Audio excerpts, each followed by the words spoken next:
Apply for headshots. A fully charged headshot no longer. I told them this. I told them to do this. I told them. I said it over and over.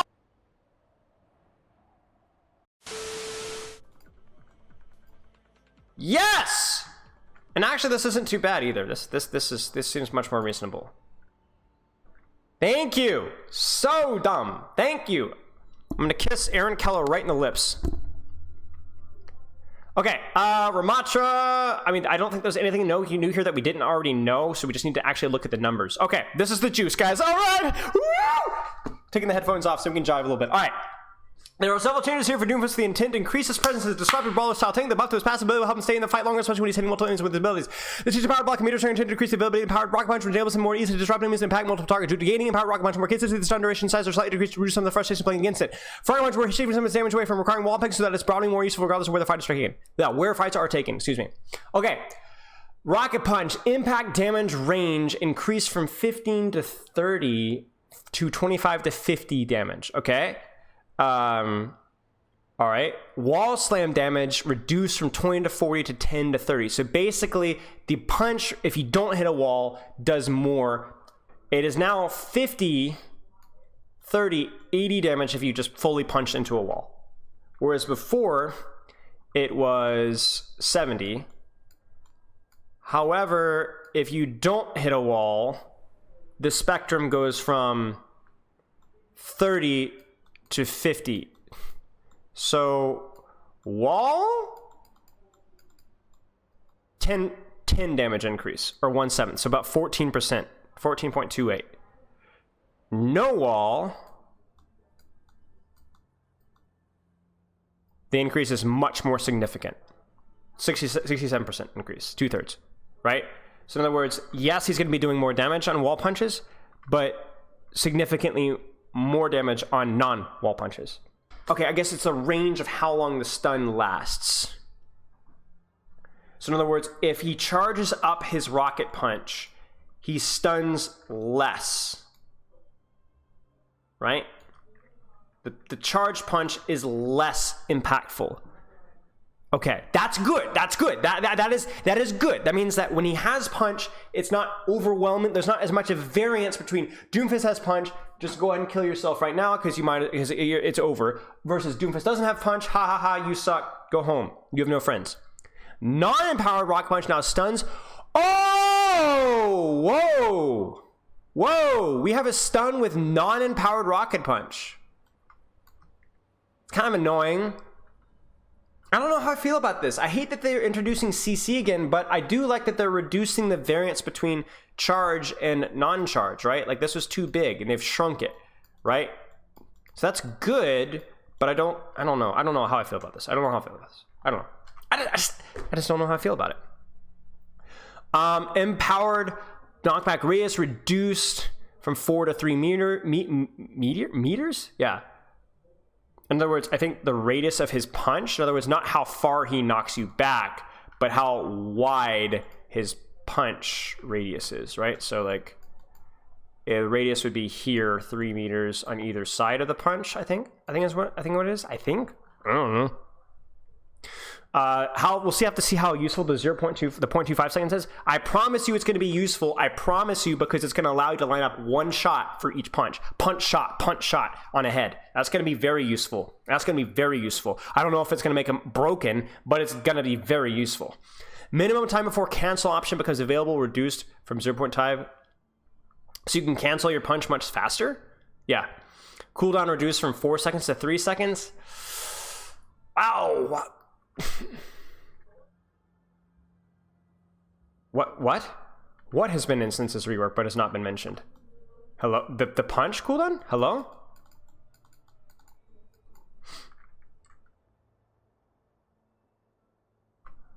I don't know. Well, I guess we'll just have to, we'll just never know.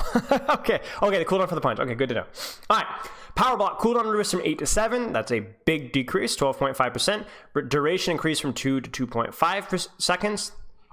That's good as well. It gives you a longer duration to charge up punch, as well as increasing. The reason why this is also impactful as well, y'all, is remember power block is not just used to charge up your punch. It gives you more time so that you get your cooldowns on your slam and your punch again faster. In other words, you can punch in, block, and then you don't have to stand around waiting for your punch. You're going to have it basically immediately after. I mean, it's only half a second, but it matters. Minimum damage mitigated. Ooh, that's tough. So basically they're increasing the amount of time that he's going to have Empowered Punch, but also making it less punishing. Again, seems like a fair, I just don't like the power block dynamic very much, to be honest with you guys. Now empowers Rocket Punch on landing. Ooh, okay. That definitely is a big buff to this ult. Enemy slow duration increased from 2 to 3 seconds. I don't like the slow on Meteor Strike, but okay. I don't know.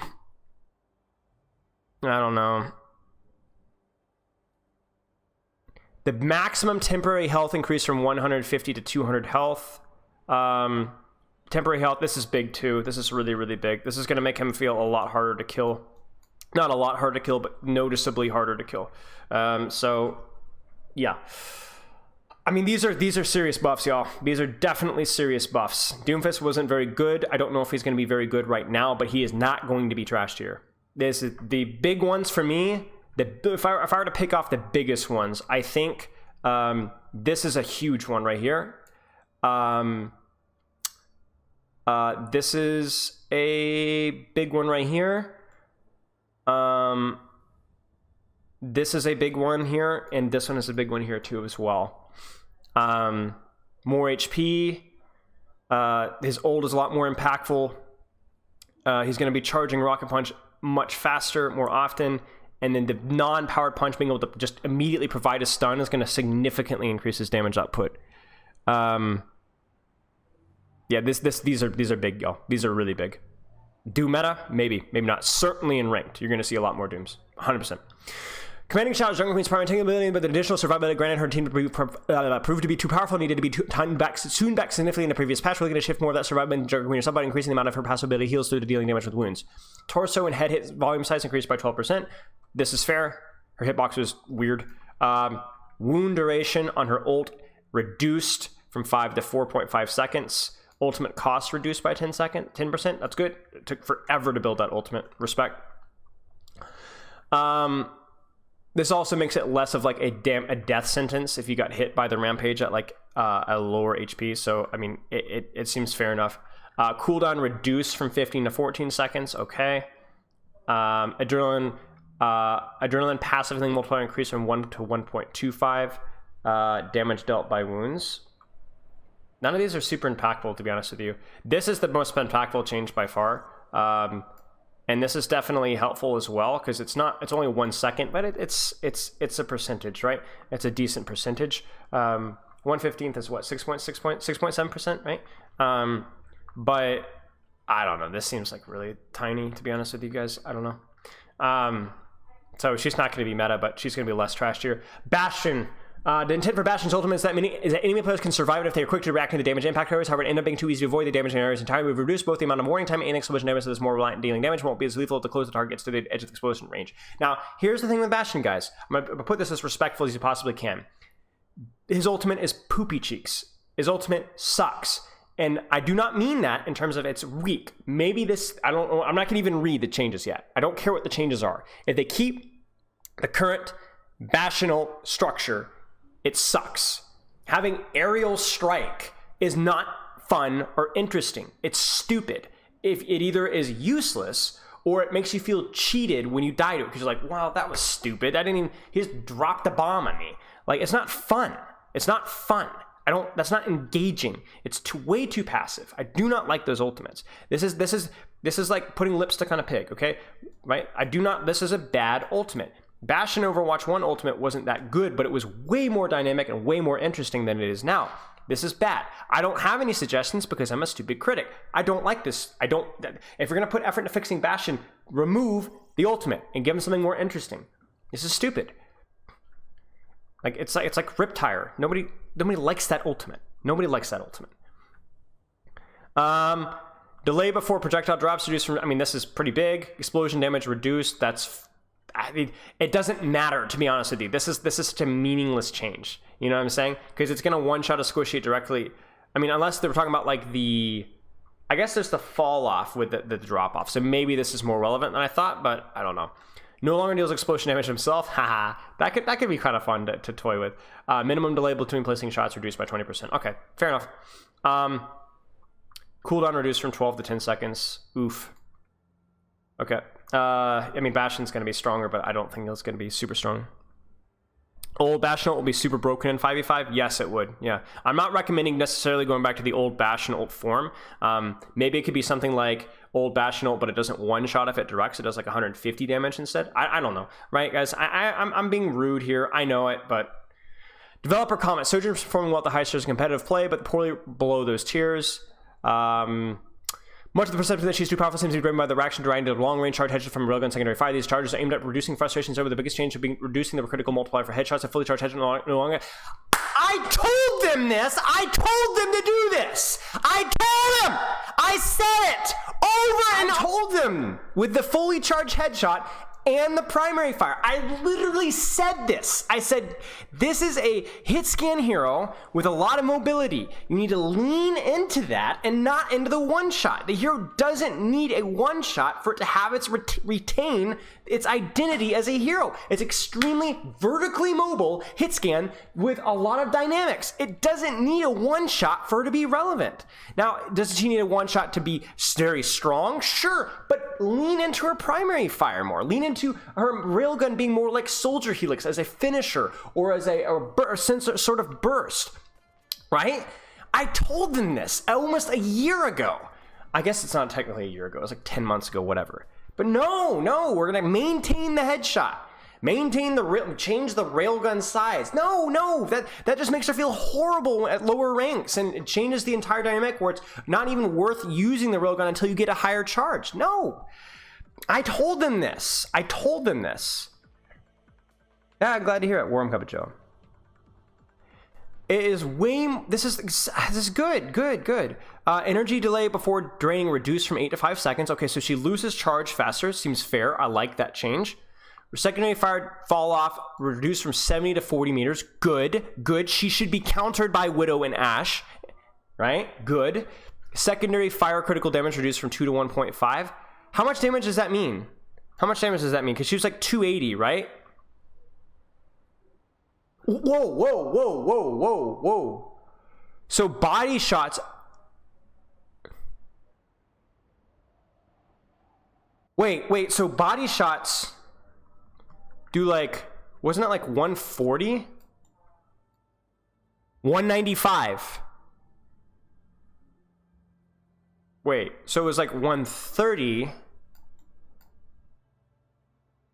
And then half of that is 65. So this is a fully charged body shot. Then the headshot multiplier makes it 195. Yo, this means that, okay, I don't know. Because it reduces the ceiling because it's less important to hit headshots because you only gain 65 damage by hitting a headshot. Interesting dynamic. I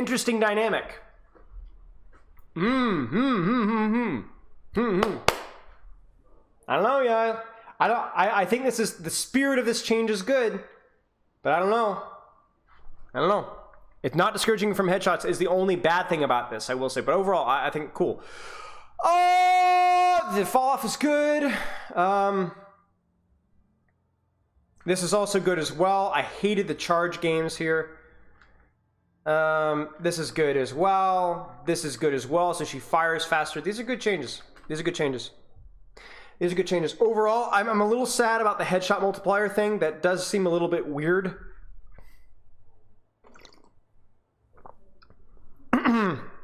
But and yeah, she's still going to be one-shotting with a mercy damage boost. But this is good. This is good. The changes to Symmetra's primary fire make her gameplay faster by enabling her to charge the beat up dangerous levels more quickly. However, it will also drain to less lethal levels and increase rate when not damaging a target. We're removing the adjustment to her aim management because while it helped the match when they were barriers, it lost something interesting in its interactions.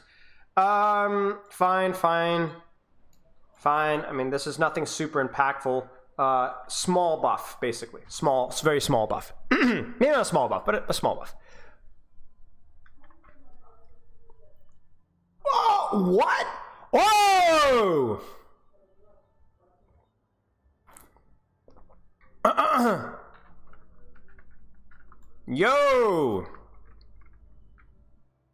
Yo!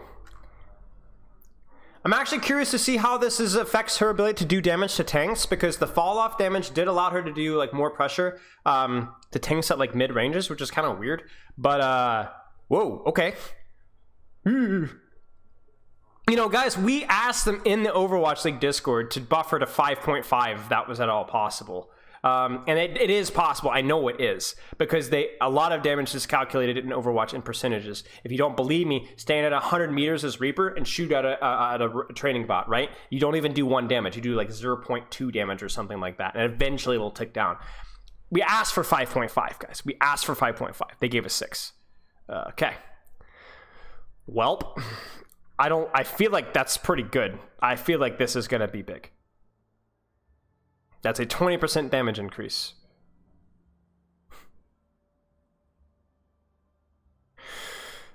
Okay, cool. Okay. We said with Kiriko, ult charge and healing needs to be addressed, and then tertiary, the attack speed / cooldown reduction in ultimate. Do not touch her damage, do not touch her Suzu, do not touch her TP. I'm not gonna even read the patch notes, I just want to see it. Arm hits volume with... What?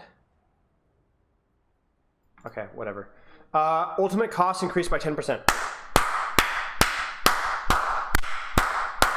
What? Oh. Sorry.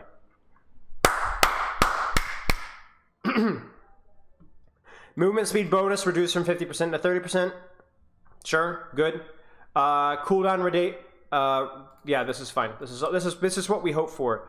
Cast time reduced from 0.15 to 0.1 second. It's a buff, not a huge buff, but okay. I don't think this one was 100% necessary. Maybe this is to make it easier for lower ranks to use her. I'm not super sure. Ammo increased with kunai. Ability input cannot be held to activate. Sure. I'm honestly kind of disappointed, y'all. I mean, I'm not... It says overall good changes, right?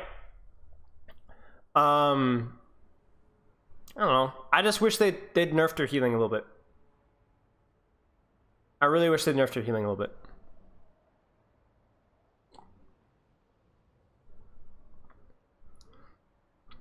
Not by much either. I think even just like 10-15% would have really... Not even 15%, just 10%.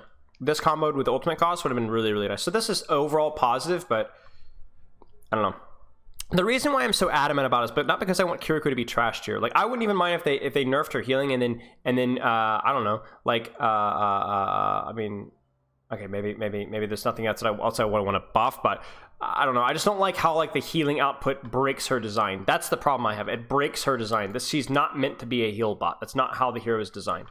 The ultimate cost change will affect that, but nah, don't love it. Will Kiriko still be meta? Potentially. I mean, this is a nerf. This is a nerf, not a significant nerf, but it is a nerf. This is not as strong of an ultimate, and it's also harder to get now, right? Even though these things are slight buffs, for sure, these are slight buffs. But I think this is definitely a small nerf. But I don't know. Mercy. This is funny. Swap time reduced, ammo increased. I'm down. Sure, whatever. Yeah. So overall, if we were to grade these patch changes from A, B, C, D, and F, an American grading system, I will give it a B-. I appreciate the fact that Doomfist needed changes, but I don't know how I feel about the increase in CC. I don't think Junker Queen changes were good enough, but I'm glad she got buffed. I do not like the Bastion changes. I think Bastion's ult needed change. Sojourn changes were good. Symmetra changes were fine. Tracer changes I'm not sure about. Ana changes were good. Kiriko changes were overall good. Mercy changes were overall good. I would say B-. B- or a C+. The problem is that Doomfist and Bastion, they've dug themselves into a hole with the hero design where I think it's just a failure, to where I'm not sure how I feel. Like, I'm not going to lie to you. Bastion is better in Overwatch 2 than he is in Overwatch 1 in terms of raw hero design. I'm not going to go down that rabbit hole again. I've done that elsewhere. But it's just hard. When you have just such minor... It's like put, again, lipstick on a pig. Is it better? I guess, right? But Do we really want is Doomfist really a tank that we want to be meta, hard meta? Not me. No, thank you. Not me. No, Doomfist falls into the Hog category for me. He's not as bad as Hog, but I don't enjoy Doomfist's current design. I don't find him as fun to play against as like a Winston or a Reinhardt or I mean, we can go down the list here, but I think he's one of the least fun players to play against. Do you think Sojourn is still going to be meta? There's a possibility, yeah. There's a possibility. It depends on how big some of these other adjustments are, because the thing you have to consider, guys, is it's always, a lot of the times the way the meta works is one hero dominates and then people pick around that hero. So my question is Doomfist broken? If Doomfist is broken, then maybe you don't see as much Sojourn because she doesn't do as well versus Doomfist. I don't know that, but maybe Sombra becomes more important because you need the Sombra to discourage or control the enemy Doomfist, right? So is Sombra strong right now? Not particularly, but she fits the meta well. If Doomfist is strong. That's what we're saying. So we'll see. I think there's a real chance that we see Hog, Doomfist, and potentially still see Kiriko.